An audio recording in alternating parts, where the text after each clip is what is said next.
Ito yung tatlong reason kung bakit kailangan yung makinig sa payo ng magulang ninyo.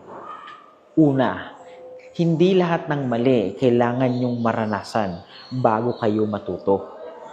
Bakit? Hindi ka nila pinapayuhan para kontrolin, kundi para ilayo ka na sa pagkakamaling na pagdaanan nila, hindi mo kailangang masaktan muna bago mo maintindihan kung anong tama. Pangalawa, lahat ng payo nila hindi yan galing sa galit. Galing yan sa pagmamahal.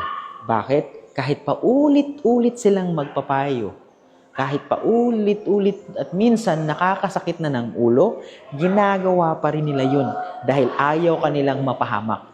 Mahal ka nila, kaya pinapaalahalahanan ka nila. Pangatlo, kapag nagkamali ka at napahamak ka, sila pa rin yung sasalo sa'yo. Sila pa yung aayos ng problema ninyo. So please, yung barkada, yung jowa, pwede yang mawala.